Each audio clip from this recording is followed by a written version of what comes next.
I call the Honourable Member David Clendon, and I will give him a bell with 1 minute remaining. Thank you, Mr Speaker. Mr Speaker, I'm pleased to speak in support of this bill. It is socially responsible, it will aid our very hard-working tourism sector, and the Greens are very happy to support it. Kia ora.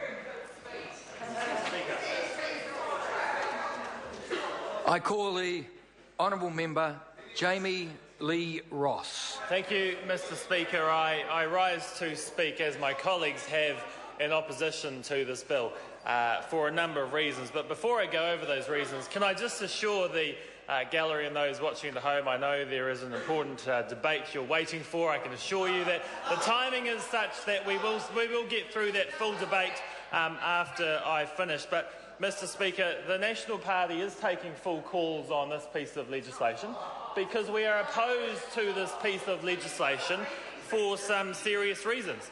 And there are serious reasons, and I think New Zealanders out there, when they really think about Anzac Day and when they really think about Waitangi Day and what those days mean to them, they'll come to the conclusion, and I don't think it's a controversial conclusion, they'll come to the conclusion that actually they're not holidays, they are days of commemoration. And to treat them solely as holidays, I believe, denigrates those days. I believe it takes away from the specialness, from the importance of those days. And when the Parliament has previously considered how it should legislate for Anzac Day and for Waitangi Day, it has specifically decided in previous years that it will do so in such a way that won't lead to those days being Mondaysed, because they know, Parliament knew at the time, that those days were very important to New Zealanders. And, Mr Speaker, to simply Mondayize them, to simply treat them as just another holiday, is in poor form, and it's something that this side of the House does not support. Mr Speaker, I'd say that actually the RSA, which is a very important body when we come to consider Anzac Day, is a body which we should take the lead from on Anzac Day, because they have quite strong views on Anzac Day. Now, they didn't make a submission to the Select Committee, I am aware of that, but they have put out statements on the fact, and I think it's important that we do read those out for the record, because the RSA represents those people who have served this country. They represent those people who have put their lives on the line for this country. They represent the people who went to war so that we could sit in this House and debate these very issues. Mr Speaker, what does the RSA say about Mondaysing Anzac Day? They say that where the commemoration falls on a weekend, the RSA does not support the granting of a Monday public holiday in lieu of Anzac Day. The RSA is concerned that putting a 3-day holiday weekend in place could take the focus away from its primary Anzac Day purpose to the disadvantage of the commemoration itself. That's from the National President of the RSA on the 1st of March. Mr Speaker, if we go ahead and Mondayize Anzac Day, then we are doing, in the eyes of the RSA, we're disadvantaging the commemoration itself. Mr Clark disagrees, but I'm reading out a statement here from the National President. I mean, if the National President is wrong, Mr Clark, take it up. Take it up with them, but that's the position of the RSA. Later in the year, he put out another statement, specifically on the bill that Mr Clark put forward. He said, "We're seriously concerned that to allow a holiday long weekend when Anzac Day falls within a weekend will take away the focus from our most solemn of commemorations in memory of the sacrifice of New Zealanders for their nation, and instead turn attention towards the holiday itself." And Mr Speaker, I say that's what the Labour Party, that's what the opposition are doing with this Mondayisation bill. They're not treating it as the commemoration it should be treated as, and we say that is appalling. Mr Speaker, I want to turn now to the costs to business and the costs to the New Zealand economy, because we have to recognise that there are costs to the New Zealand economy. Well, there are costs to the New Zealand economy. The Labour Party wants to interject, they disagree, they don't accept that there are costs to businesses, but we have to recognise whenever we make decisions in this Parliament, that affect businesses, that affect the economy, it has a cost on everyday New Zealanders. And let's remember, it's not the government that creates jobs, it's actually the people out there who are putting their money on the line as an investment.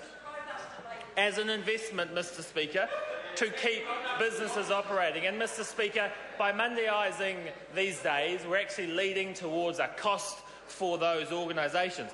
Now, the Select Committee did hear some submissions from business organisations, business representative organisations, Business New Zealand, the EMA, Business New Zealand, the EMA. Yeah, the tourism industry, they like it because they'll benefit from it. But actually, they're able to pass many of their costs on to their customers. Let's take the Meat Industry Association. I think that's pretty specific and along the lines of what David Clark was talking about. They made a pretty good point about tourism. It's noted that the tourism industry supports the bill. Tourism industry stands to benefit financially from the bill and in large part possesses the means by which to pass on the additional cost associated with the bill's operation. The meat industry, like other export industries, is not so well positioned. And here's the important bit that Labour and the Greens should really think about. Being price takers in the international marketplace, there is very little opportunity to recoup the increased costs of production. Now, at the moment, we have the Labour and the Green parties who have this big inquiry that they've set up on their own about manufacturing, about the cost of exporting for New Zealanders. And we've got a very big representative organisation here, mainly exporters, who are saying that the costs that the Labour Party are putting on to New Zealanders, the cost that the Labour Party and the Green Party through this legislation will put on to New Zealanders will be to their detriment. Mr Speaker, I want to turn to what the EMA had to say, because the EMA is an important representative body too. And what they had to say was that this bill sends absolutely the wrong message. It sends a mixed message, in fact. We spend a lot of time in this Parliament talking about how we can create jobs. We spend a lot of time in this Parliament talking about how we can reduce unemployment. They don't hear it. Order. I'm even having difficulty listening to the member, and I'd like to remind the members on my left, Speaker's ruling 60/5, that interjections are out of order unless they're reasonable and witty, in the words of the former late Deputy Speaker Geoffrey Braybrook. So I ask members to remember that. I call the honourable member. Thank you, Mr Speaker. I actually didn't mind, but I have to agree with the Speaker. They weren't actually that witty. And if they're going to try and interject, perhaps sorry. Point of order, the honourable member Brendan Horan. Phone doesn't appear to be working, but I can hear him very clearly from back here, so I'm happy to swap positions. Order. That's a frivolous interjection, and the member is trifling with the chair.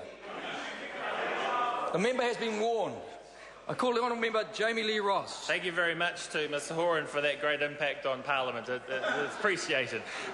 Mr Speaker, let's go back to the EMA and what they're saying about things, because they say, on the one hand, we hear pleas from Parliament about creating jobs, cost of living issues and the general empathy with the difficult times everyone is experiencing.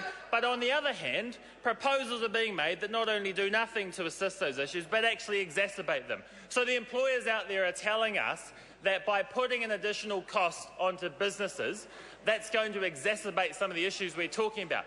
We know that the Labour Party has a very different view from us about creating jobs. Every time we have put forward proposals to create jobs, they have opposed them. Every time they have put forward proposals such as this, which would be a cost to business, which potentially could lead to jobs being lost, that we've opposed them. And, Mr Speaker, some of the other comments being made by industry organisations is along the lines of potentially we'll see more businesses shutting their doors for these particular days. More businesses shutting their doors for these particular days means actually less employment on those particular days. The costs themselves are not insignificant. The Labour Party likes to think that this will actually cost nothing, but, Mr Speaker, the costs are not insignificant. The costs that we've had reported to us, and yeah, there's a bit of dispute about it, but the costs we've had reported to us is that it would cost the New Zealand economy roughly $200 million for every day that is Mondaysed. They'd shake their heads, but they've never actually come up with an alternative number.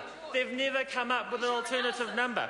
Mr Speaker, we know that these days are important to New Zealanders. We know that these days should not just be treated as holidays. These days are important days of commemoration. Anzac Day is about the people that fought for this country. Anzac Day is about the people such as the RSAs and what they think about that and how that's an important day for them.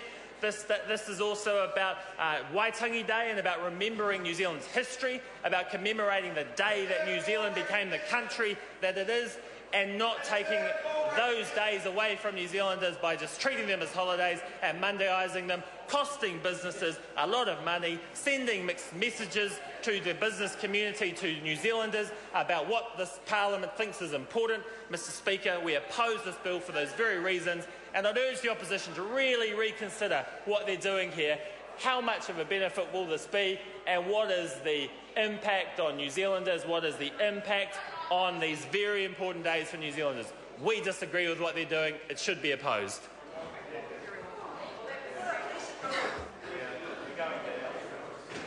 Honourable members, the question is that the motion be agreed to. Those that have opinion will please say aye. Aye. Contrary, no. No. The ayes have it. Party vote is called for. The clerk will please conduct a party vote. Thank you. New Zealand National. 59 votes opposed. New Zealand Labour. 34 votes in favour. Green Party. 14 votes in favour. New Zealand First. 7 votes in favour. Maori Party. 3 votes in favour. Mana. 1 in favour. Act New Zealand. 1 opposed. United Future. 1 in favour. Brendan Horan. 1 vote in favour. Order.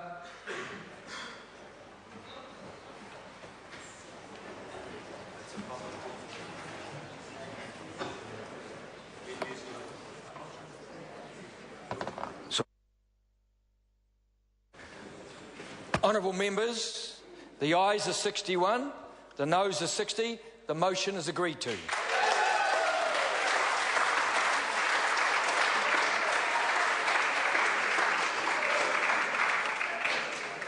It's full recognition of Waitangi Day and Anzac Day Amendment Bill, second reading. This bill is set down for committee stage next sitting day. Honourable members, I now call on members' order of the day number 3. Marriage, definition of marriage amendment bill, second